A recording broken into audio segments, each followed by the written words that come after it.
पर राष्ट्रपति मुर्मू रहेंगी। गृह मंत्री डॉक्टर नरोत्तम मिश्रा आगवानी करेंगे। इंदौर विमानतल पर राष्ट्रपति की आगवानी की जाएगी। सुबह 10:30 बजे राष्ट्रपति द्रौपदी मुर्मू इंदौर पहुंचेंगी। इंदौर में ISAC अवार्ड सेरेमनी में शामिल होंगी। तो 7 अवार्ड से इंदौर को सम्मानित किया जाएगा। तो वहीं दोपहर लगभग 3 बजे इंदौर से जबलपुर के लिए रवाना होंगी, जहां जबलपुर में IITDM में कार्यक्रम होगा और हाईकोर्ट की नई बिल्डिंग का भी शिलान्यास राष्ट्रपति करेंगे।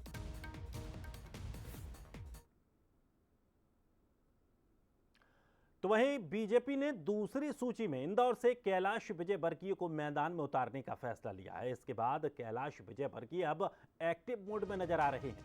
कैलाश विजयवर्गीय ने सूची के बाद मीडिया से बात करते हुए कहा कि चुनाव लड़ने के लिए वो मानसिक रूप से तैयार नहीं थे।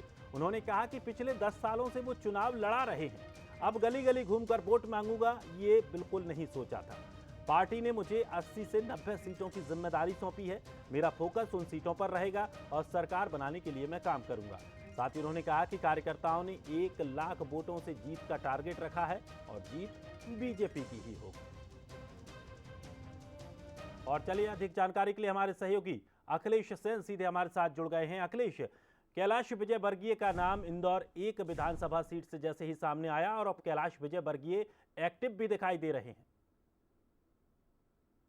बिल्कुल, कैलाश विजयवर्गीय की अगर बात की जाए तो कैलाश विजयवर्गीय पहले से ही एक्टिव थे। वो मध्य प्रदेश के हर एक क्षेत्र में दौरा कर रहे थे और जैसे ही अब उनका नाम लिस्ट में आया है उसके बाद से वो और ज़्यादा एक्टिव हो चुके हैं। उन्होंने कल मीडिया से बातचीत भी की और बातचीत के दौरान उन्होंने कहा था कि मैं अभी ये माइंडसेट नहीं था कि मैं चुनाव लड़ूंगा, और सबसे बड़ी बात यह कि मानसिक तौर पर तैयार भी नहीं था। 8 से जो सीटें हैं कहीं ना कहीं पर जो कैलाश विजयवर्गीय हैं वो विधानसभा 1 से चुनाव लड़ने वाले हैं। उनके सामने संजय शुक्ला जो कि विधायक हैं वो सामने रहेंगे और उसके बाद से तमाम जो कार्यकर्ता हैं उनमें काफ़ी जोश है। साथ ही कैलाश विजयवर्गीय ने कहा कि मैं 1 लाख वोटों से चुनाव जीतूंगा और मुझे चुनाव जो कार्यकर्ता हैं वो खुद जिताएंगे, क्योंकि 80 से 90 सीटों पर कैलाश विजयवर्गीय को जिम्मेदारी सौंपी गई है और वह अलग अलग जो क्षेत्र वहाँ पर जाएंगे और उसके बाद सरकार बनाने का काम करेंगे। ऐसा ही कैलाश विजयवर्गीय ने कल एक मीडिया से बातचीत के दौरान एक बात कही थी। लेकिन सबसे बड़ी बात यह है कि मालवा निमाड़ में एक बड़ा इफेक्ट पड़ने वाला है कैलाश विजयवर्गीय का, क्योंकि मालवा निमाड़ से 66 सीटें निकल कर आती है और पिछली बार जो 2018 में जो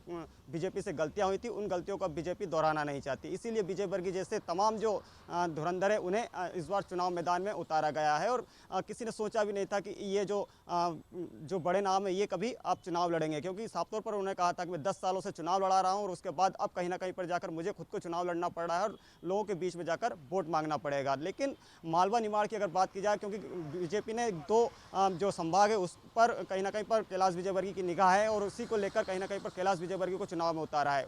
उज्जैन संभाग और जो इंदौर संभाग है उसमें मालवा निमाड़ संभाग में कैलाश विजयवर्गीय का काफ़ी दबदबा रहा है और यही जो 66 सीटें हैं अब बीजेपी इसे जीतना चाहती है, क्योंकि पूर्व में बीजेपी का एक बड़ा गढ़ माना जाता था मालवा निमाड़, लेकिन 2018 में जो गलतियां हुई उन गलतियों को अब बीजेपी दोहराना नहीं चाहती और वही जो कांग्रेस के पास जो गढ़ चला गया था उस गढ़ को अब कहीं ना कहीं पर अब बीजेपी वापस से जीतने की प्लानिंग में है और इसी के तहत कहीं ना कहीं पर इन दिग्गजों को मैदान में उतारा है। तो हालांकि अभी कैलाश विजयवर्गीय खुद अब चुनाव मैदान में है और आने वाले समय में कितना इनका इफेक्ट पड़ेगा ये देखना होगा, कितना दमखम यहाँ पर देखने को मिलेगा। हालांकि बीजेपी ने बड़ी जिम्मेदारी उनको सौंपी है, साथ ही उनकी विधानसभा के अलावा 60 से 70-80 सीटें और भी उन्हें जिम्मेदारी दी गई है। उनको भी जिताना कैलाश विजयवर्गीय के लिए एक बड़ी चुनौती के रूप में यहाँ पर देखने को मिलेगी। शुक्रिया।